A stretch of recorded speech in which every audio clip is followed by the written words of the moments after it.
하박국서 오늘 이제 3장에 들어왔는데 3장은 한 번쯤 더 다루어야 맞춰질 것 같습니다. 하박국서는 왜, 어찌하여라는 탄식과 절망으로 물음으로 시작을 했죠. 우리 1장 2절을 잠깐 한번 보십시다. 여호와여, 내가 부르짖어도 주께서 듣지 아니하시니 어느 때까지리이까? 내가 강포로 말미암아 외쳐도 주께서 구원하지 아니하시니이다. 어찌하여 내게 죄악을 보게 하시며 패역을 눈으로 보게 하시나이까? 겁탈과 강포가 내 앞에 있고 변론과 분쟁이 일어났나이다. 이러므로 율법이 해이하고 정의가 전혀 시행되지 못하오니 이는 악인이 의인을 애워쌌으므로 정의가 굽게 행하여 지민이이다. 절망하는 선지자의 탄식을 이 하박국 선지자가 합니다. 그러면서 하박국서는 이런 탄식의 내용으로 시작을 했어요. 그래도 하나님의 역사 행위에 대해서 선지자가 이해를 못합니다. 정말 이해할 수 없죠.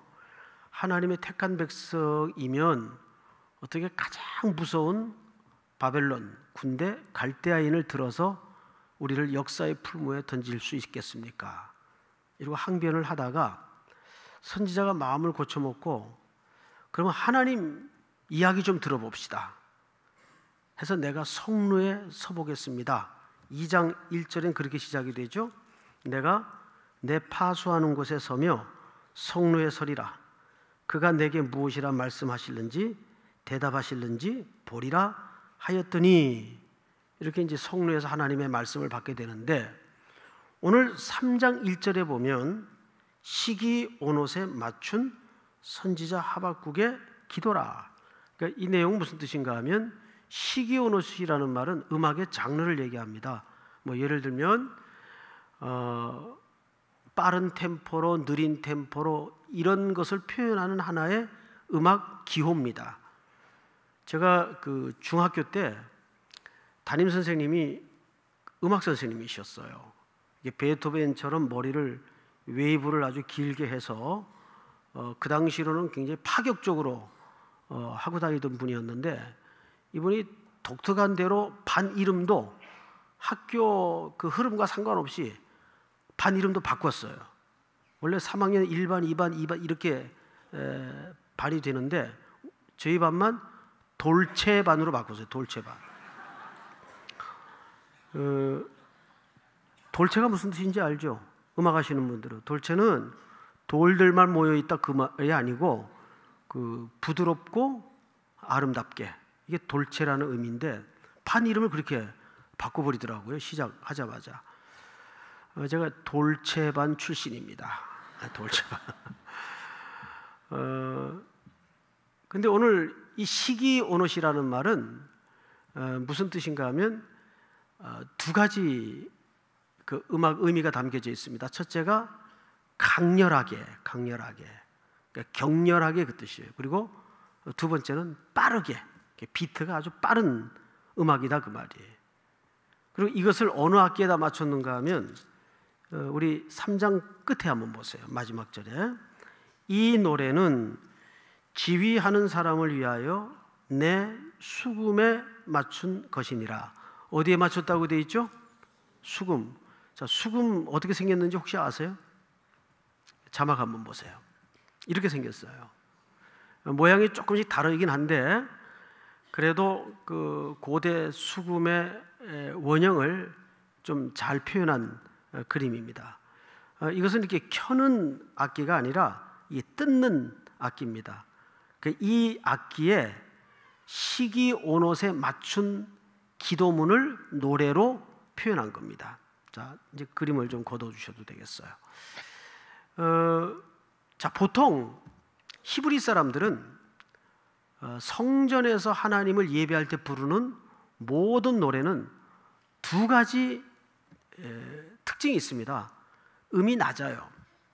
그리고 음이 느릿합니다. 굉장히 느려요. 저도 한 2번 들어봤는데 굉장히 느립니다. 근데 이것은 일부러 그렇게 한다 그래요. 보통 이제 음악이 이렇게 비트가 빠르면 우리의 그 감정과 감흥을 건드려서 인위적인 감정이 실려서 하나님을 찬양할 수 있는 위험이 있다 해서 하나님을 경배하는 노래는 음악이 느리고 낮은 음으로 일부러 처리를 한다고 합니다. 그래서 히브리 음악을 한번 들어보시면 거의 그런 패턴입니다. 근데 어쩐 일인지 이 3장은 시기 온옷, 즉 비트가 빠르고 박자가 빠르고 또는 격렬하고 강렬한 패턴의 음악 기호예요. 자, 그러면 보통 상식적으로 음악이 낮고 느린 음악과 비트가 빠르고 격렬한 음악과 어느 쪽이 즐겁고 행복한 내용이 담겨지겠습니까? 일반적으로 빠른 패턴에 담겨지겠죠. 막 지금 마음이 슬픈데 뭐 쨍하고 했들라 이런 노래 안 하거든요. 마음이 슬프면 보통 이제 클래식을 듣는다든지 이게 마음을 안정시키고 그러지. 마음이 조금 우울한데 격렬하고 빠른 비트의 노래를 만들거나 하지 않는단 말이에요. 그러면 상식적으로 지금 이 3장은 시기 온옷에 맞춘 노래라면 이 내용은 아주 그 행복하고 즐거운 유쾌한 명랑한 내용이 담겨지겠습니까? 매우 슬프고 어둡고 무서운 내용이 담겨지겠습니까? 전자이겠죠? 예, 그래야 되는데 오늘 어려움이 여기 있어요. 시기 온옷에 맞춘 노래인데 여기에 담아진 내용은 뜻밖에도 굉장히 무섭고 두려운 내용이 담겨져 있어요. 그래서 내용과 형틀의 모순이 지금 이 찬양 속에 나타난 겁니다. 오늘 저와 여러분들이 이게 찾아내야 될, 들어야 될 하나님의 메시지가 이 모순된 형식에 감춰져 있어요. 왜 두렵고 무서운 내용을 담았는데 비트는 빠를까? 분명 상식대로라면 이 내용은 유쾌하고 경쾌하고 명랑하고 희망적이고 소망적인 내용이 담겨져야 맞아요. 그래서 형식이 내용과 맞질 않아요, 지금. 이게 뭘까요? 왜 하박국 선지자는 이런 언밸런스한 형식으로 그런 우울한 내용을 담아냈을까요? 어느 정도 우울한가 하면 16절을 보세요. 16절 우리 한번 같이 읽읍시다. 시작. 내가 들었으므로 내 창자가 흔들렸고 그 목소리로 말미암아 내 입술이 떨렸도다. 무리가 우리를 치러 올라오는 환난 날을 내가 기다림으로 썩이는 것이 내 뼈에 들어왔으며 내 몸은 내 최소에서 떨리는도다. 예. 얼마나 무서운 내용인지 아시겠죠? 창자가 흔들리고 뼈가 썩는 것 같대요.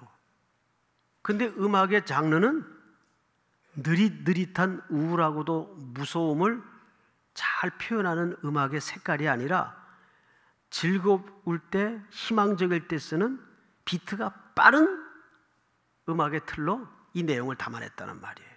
이제부터 도대체 그 속에 이 언밸런스한 모순된 형식과 내용 속에 감추어진 그 메시지가 뭘까를 한번 보도록 하십시다. 3장 1절을 보세요. 시기 온옷에 맞춘 선지자 하박국의 기도라. 여호와여, 내가 주께 대한 소문을 듣고 놀랐나이다. 자, 놀람에도 기뻐서 놀라는 때가 있고 무서워서 놀라는 때가 있죠. 여자들 제일 싫어하는 게 놀래키는 거 굉장히 싫어하더라고요. 저는 제일 재밌는 게 여자들 놀래키는 게 제일 재밌어요. 집사람 나갔다가 들어오면 항상 숨어 있어요. 그리고 가만히 서 있어요. 어느 한 곳에. 그러면 정말 기절을 하려고 그래요. 기절을. 저를 막 때려요. 예. 근데 그게 너무 재밌어요. 그런 장난 하지 마세요, 집에서. 예. 근데 이 어떤 주에 대한 소식을 듣고 놀랐대요. 그 놀란 내용이 방금 여러분들이 읽었던 그 정도의 놀라움이에요. 뼈가 썩고 창자가 흔들리는 것 같은 놀라움이에요. 어떤 주의 말씀을 듣고.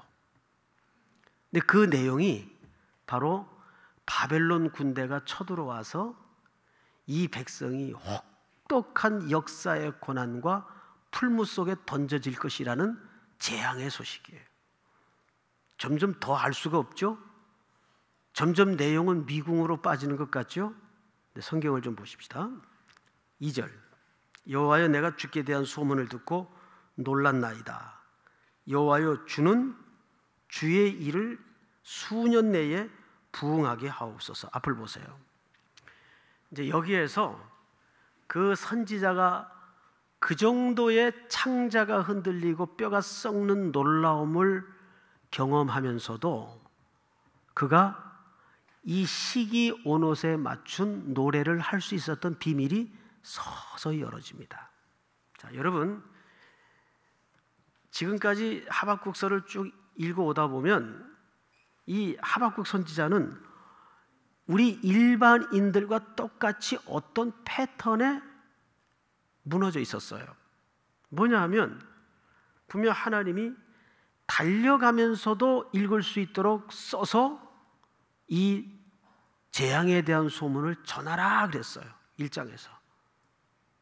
그게 바벨론의 침공이요, 모두가 붙들려가고 핍박을 당하는 그림이었어요. 자, 그런데 선지자도 하나님께 어찌하여, 왜? 라는 질문 속에 빠져있던 패턴이 뭐냐 하면 항상 기도가 이랬습니다. 이것이 우리 민족에게 손해가 되겠습니까? 이익이 되겠습니까? 이것이 나한테 행복이 되겠습니까? 불행이 되겠습니까? 마치 여리고 전쟁을 앞에 두고 여호수아가 하나님의 군대 대장에게 물었던 질문과 똑같아요. 너는 우리를 위하느냐, 우리의 대적을 위하느냐? 이것이 어쩔 수 없이 인간들이 하나님을 향하여 기도하는 기도의 전형적인 패턴입니다. 이 기도가 지금 하박국의 기도예요. 그런데 여기에서 하박국의 기도가 차원이 달라집니다. 하박국도 1장 그리고 2장까지는 그런 기도의 패턴이었어요. 저는 그런 기도의 패턴이 나쁘다고 보지 않아요. 왜냐하면 그럴지라도 하나님 앞에 나가서 울부짖고 기도한다는 것 자체가 하나님이 기뻐하시기 때문에. 예수님도 겟세마네 동산에서 이렇게 기도하셨어요. 얼마나 다가오는 죽음과 그 잔을 마시기 꺼려 했으면, 아버지와 단절을 꺼려 했으면, 아버지여, 할 수만 있거든 이 잔이 내게서 지나가게 하옵소서. 근데 마지막에 뭘로 끝내죠? 주의 뜻이 이루어지기를 원하나이다. 자, 오늘 하박국 선지자가 바로 그걸 본 겁니다. 지금까지는 그의 기도는 이게 우리 민족에게 손해가 되겠습니까? 이익이 되겠습니까? 이게 나한테 손해가 되겠습니까? 행복이 되겠습니까? 이 패턴에서 벗어나지 못하다가 성루에 서서 하나님의 말씀을 듣고 보는 가운데 깜짝 놀랄 만한 사실을 하나 발견했는데, 내가 손해보고 내가 이익이 되고 우리 민족이 망하고 우리 민족이 흥하는 게 중요한 게 아니구나. 그거를 능히 덮고도 남을 어떤 것을 보았다고요. 어떤 것? 그게 뭐예요? 주의 일입니다. 내가 망하고 흥하는 게 중요한 게 아니구나. 이 과정, 역사의 소용돌이라는 과정을 통해서 하나님의 일을 본 거예요. 하나님이 지금 뭘 일하고 계시는가를 본 거예요. 믿습니까? 여기에 하박국 선지자가 눈이 열어진 겁니다. 내 일이냐 아니냐가 중요한 게 아니에요. 하나님의 일에 눈이 열어진 거예요. 그래서 하박국 선지자가 이렇게 얘기합니다. 2절을 보세요. 내가 주께 대한 소문을 듣고 놀랐나이다. 여호와여, 주는 주의 일을, 누구의 일을? 주의 일을, 믿습니까? 주의 일을. 여러분, 하나님 없이도 하나님 일을 할 수 있어요. 모세 40세 펄펄한 나이에 애굽의 문명과 무술을 다 배웠어요. 능한 자가 되었어요. 한날은 시차를 나갔는데 애굽 사람 하나가 동족을 때립니다. 그만 순간에 혈기를 참지 못하고 먼 미래를 망치는 짓을 하죠. 애굽인을 죽여요. 모래에 파묻습니다. 근데 그 다음 날 나갔는데 동족끼리 이젠 싸웁니다. 아니, 형제들끼리 이렇게 싸우면 됩니까? 말리니까 그 히브리 동족 중에 하나가 아주 무서운 질문 하나를 하죠. 누가 너를 우리를 다스리는 지도자로, 우리를 치리하는 재판관으로 세웠느냐? 누가? 이 질문에 한마디를 못하고 도망가 버립니다. 그리고 모든 지난 40년에 쌓아왔던 것들이 한순간에 무너지면서 그는 미디안으로 도망가서 양들과 40년을 보내게 돼요. 무슨 질문 때문에? 누가? 이 일 누가 시켰냐? 그 질문에 턱 한마디도 대답을 못한 겁니다. 그런데 그 대답을 준비하기까지 40년 걸려요. 누가 보냈다 그러면 뭐라고 대답해야 됩니까? 하나님이 내가 보냈다 그래라. 나는 여호와라. 그 여호와라는 말은 원래 이름이 아니죠. 나는 스스로 있는 자니라 그 뜻이에요. 드디어 보낸 자의 근거가 생긴 겁니다. 그때부터 하나님의 일을 하게 되는 거예요. 그 전까지는 누가? 라는 말에 답을 못했어요. 하나님 일 한다고 했지만 하나님 없이 하나님 일을 한 일은 그냥 무너지는 일입니다. 얼마든지 그 일이 가능해요. 여러분, 하박국 선지자가 여기에서 그 역사의 소용돌이 속에 이 말도 안 되는 하나님의 계획을 보면서 계속 그는 이거 도대체 어찌하여, 왜? 이게 우리 민족에게 재앙이 됩니까? 행복이 됩니까? 이게 나한테 손해가 됩니까? 이익이 됩니까? 이 패턴에 매달려 있다가 성루에 서서 하나님의 음성을 들으면서 우리 민족이 망하고 흥하는 것보다 더 중요한 어떤 사실을 발견했는데 그게 무슨 일이라고요? 주의 일이라고. 주의 일. 선교를 가도 주의 일이 안 될 수가 있어요. 그런데 아무리 하찮아 보이는 일을 할지라도 그 일이 주의 일로 눈이 열어져야 됩니다. 믿습니까? 이 눈이 열어지지 않으면 우리의 모든 일상은 그냥 밥벌이밖에 안 돼요. 그런데 그것이 눈이 열어지고 귀가 열어지고 인식의 세계가 열어질 때 그제서야 뭐가 됩니까? 주의 일이 되는 겁니다. 그래서 하박국 선지자가 여기에서 주의 일을 그 다음에 뭐라 그랬어요?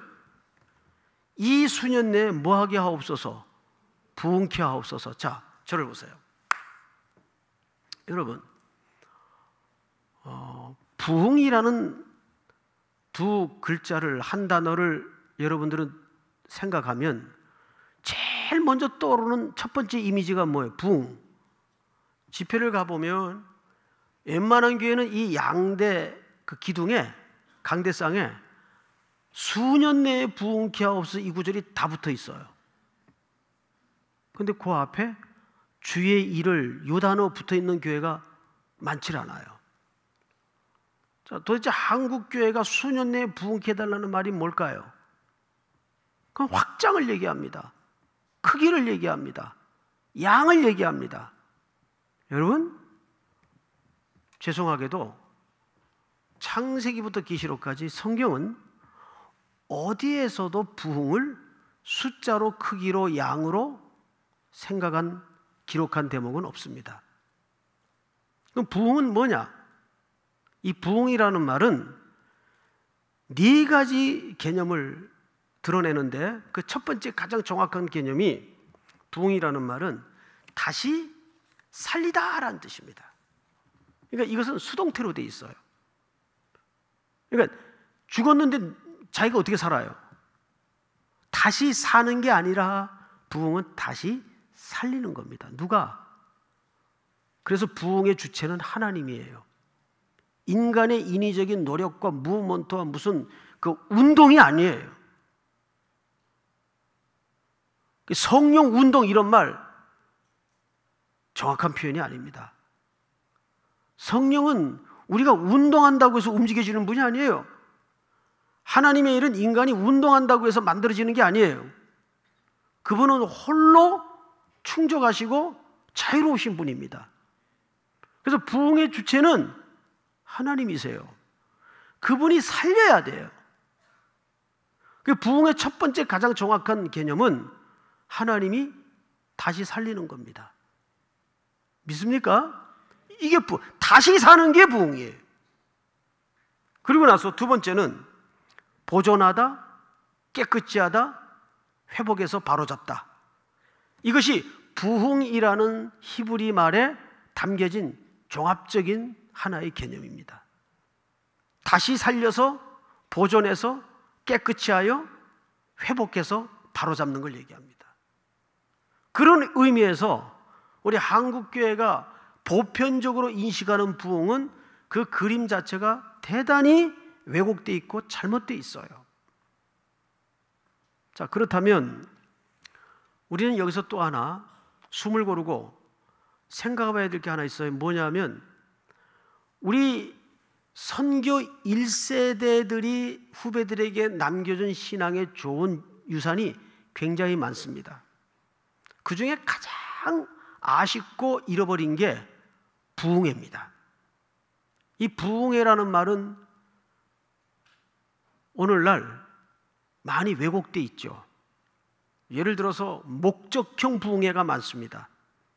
교회 건축 앞두고 또는 교육관 건축 앞두고 교회 큰 사업 앞두고 헌금을 모아야 되는데, 자, 이번 부흥회 때 헌금 목표는 20억 이래가지고 부흥회를 하는 것 자체가 정말 심령을 다시 살리는 차원의 부흥회가 아닌 헌금을 목적치에 모을 수 있도록 하나의 충동질과 감정을 격발시키는, 그래서 마지막 날에는 어느 교회나 부흥회 하면 헌금을 해요.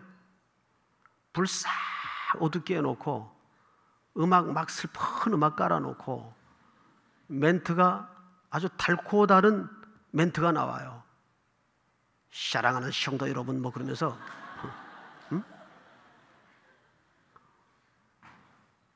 이럴 때 헌금하면 안 돼요. 실수하기 쉽습니다. 그때는 집 문서라도 막 내놓고 싶어요. 속아가지고. 근데 원래 한국교회 부흥회는 그런 부흥회가 아니었어요. 우리 선교 초기의 기록을 보면 참 감동적이고 건강한 기록이 많습니다. 2주일씩, 짧게는 한 주일씩 고구마 찌고 옥수수 쪄가지고 쌀 싣고 교회로 와요. 그래서 교회에서 먹고 자면서 거적대기 깔고 가마대기 깔고 그 불편한 자리에서 새벽, 낮, 저녁 하루에 3번을 말씀을 들어요. 성경 공부를 하는 겁니다. 그러다가 중간에 막 그 말씀의 위용 앞에 압도되어서 그 말씀의 성결함과 말씀의 무게 앞에 온 심령이 눌려서 제가 누구 걸 도둑질했습니다. 내 친구가 죽어가면서 아내에게 전해달라던 돈을 착복했습니다. 제가 누구를 때린 적이 있습니다. 정말 공개적인 자리에서 고백하기 힘든 죄악들이 막 쏟아지기 시작하는 거예요. 이것이 기독교 2000년 역사에 흔적을 남길 정도로 그 유명한 평양 대부흥운동의 불씨가 된 겁니다. 그러니까 부흥운동의 출발은 하나님의 말씀을 배우는 데서부터 시작이 되었어요. 오늘 이 부흥을 달라고 기도하는 선지자의 기도도 결국은 하나님의 말씀을 듣다가 그 말씀이 속에서 새겨지고 말씀이 묵상되어지면서 주의 일을 본 거예요. 내가 망하고 흥하는 게 이제 온데간데가 없어요. 하나님이 하나님의 꿈을 가지고 이 엄청난 역사의 그림을 지금 이렇게 만들어 가시는구나. 그 주의 일을 본 겁니다. 그런데 그 주의 일의 핵심이 뭐냐면 다시 살리는 역사예요. 성경을 잘 보세요. 이렇게 되어 있습니다. 3절 2절 끝에 보면 이 수년 내에 나타내시옵소서 진노 중에라도 긍휼을 잊지 마옵소서. 이 무슨 얘기입니까? 아직 달라진 게 없어요. 상황은 그대로예요. 이제 더 나빠질 겁니다. 뼈가 썩고 창자가 흔들리는 기맥힌 일들이 이 땅을 덮을 거예요. 상황은 달라진 것이 없는데 지금 시기 온옷에 맞춘 찬양을 선지자가 터뜨리고 있습니다. 그 근간에는 이런 이유 때문입니다. 3절 하나님이 대만에서부터 오시며 거룩한 자가 바란산에서부터 오시는도다 셀라. 그의 영광이 하늘을 덮었고 그의 찬송이 세계에 가득하도다. 4절 다 같이 읽습니다. 시작.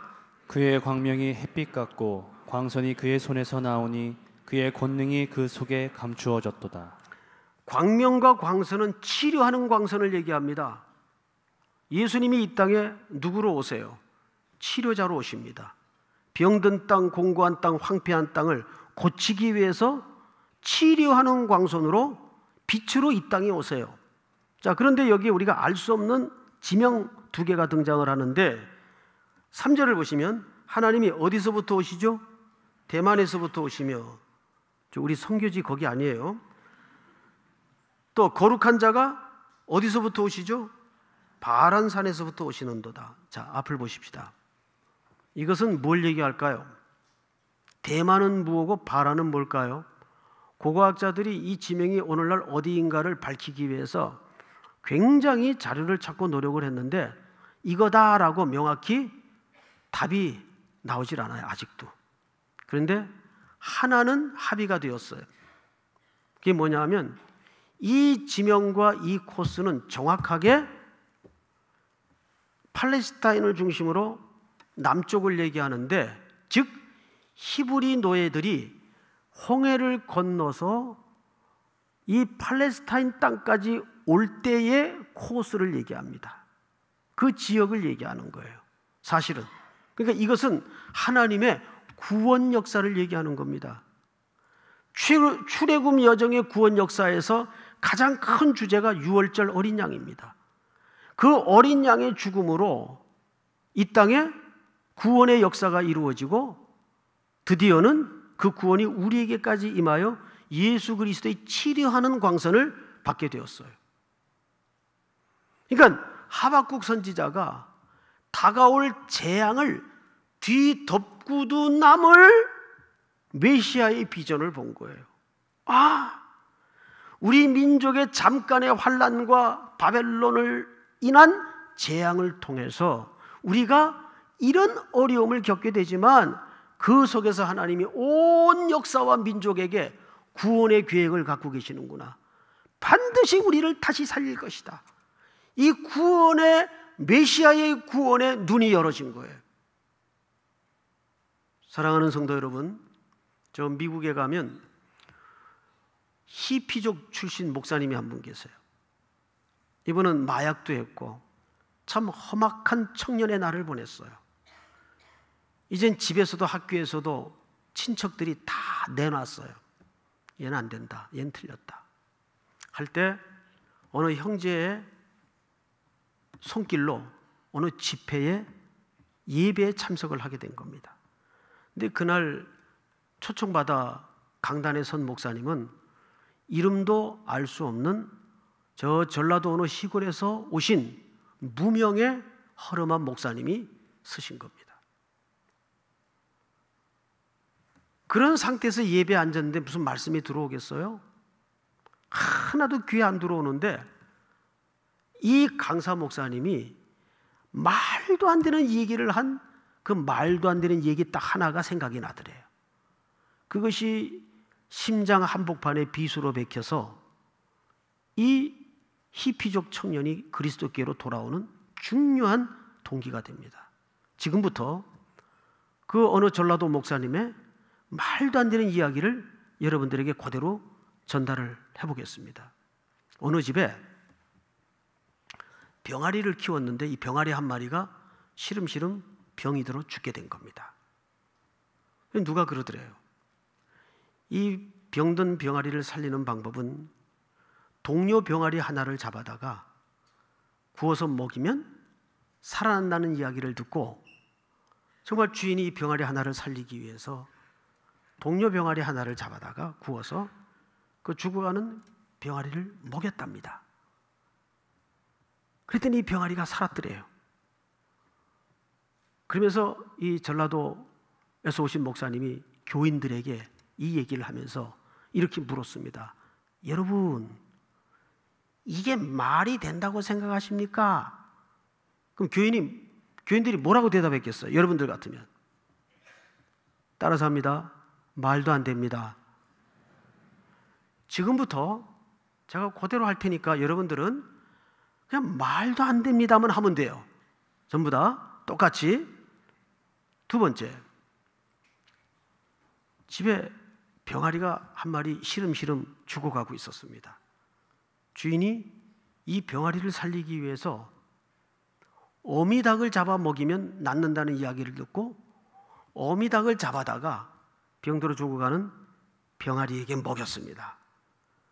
그리고 그 병아리는 살아났습니다. 여러분, 이게 말이 된다고 생각하십니까?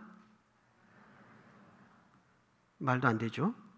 두 번째, 어느 집에 병아리 한 마리가 시름시름 죽어가고 있었습니다.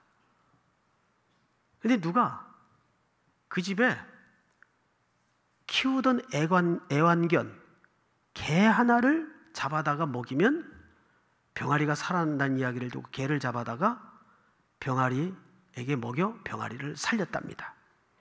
그게 말이 된다고 생각하십니까? 좀 크게 하세요. 정말 말 같지 않죠? 세 번째, 어느 집에 병아리 한 마리가 시름시름 죽어가고 있었습니다. 근데 누가 재산 목록 1호인 소를 잡아다가 먹이면 살아난다 그래서 소를 잡아다 먹였답니다. 그래서 정말 병아리가 살아났습니다.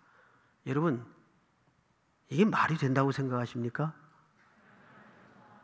마지막으로, 여러분, 어느 집에 병아리 한 마리가 시름시름 죽어가고 있었습니다. 근데 누가 그 집 아들을 잡아다가 먹이면 살아난다는 얘기를 듣고 하나밖에 없는 외아들이지만 잡아서 병아리를 먹였답니다. 그랬더니 그 병아리가 살아났답니다. 말이 된다고 생각하십니까? 말이 안 됩니다라고 말하는 여러분들이 이상한 거죠. 말이 안 되죠? 그건 대답할 가치가 없죠? 그런데 마지막으로 더 기가 막힌 얘기를 하나 할게요. 신이신 하나님이 한 분밖에 없는 아들 독생자 예수 그리스도를 피조물이요 원수요 죄악 덩어리였던 죽었던 우리들을 살리기 위해서 십자가 제단에 죄값으로 우리를 살리기 위해 내어놓으셨다면 그건 말이 된다고 생각하십니까? 있을 수도 없고 이해도 안 되고 말이 안 되는 사건이죠. 그런데 그런 일들이 실제 저와 여러분 속에서 벌어진 겁니다. 여러분, 하박국 선지자가 보았던 그림은 이거예요.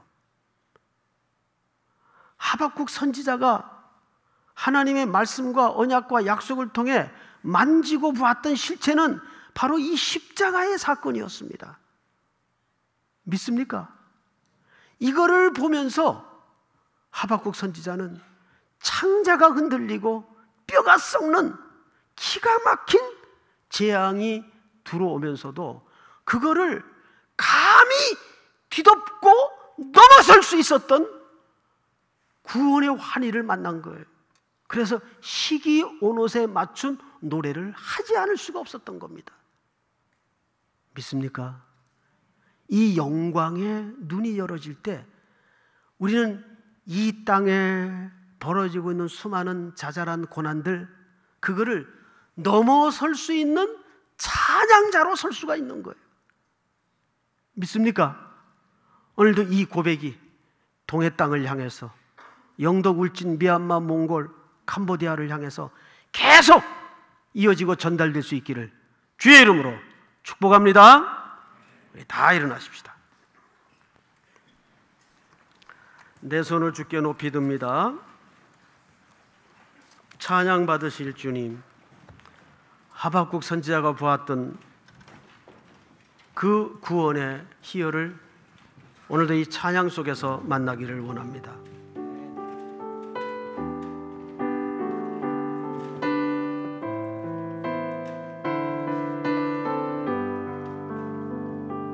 내 손을 주께 높이 듭니다.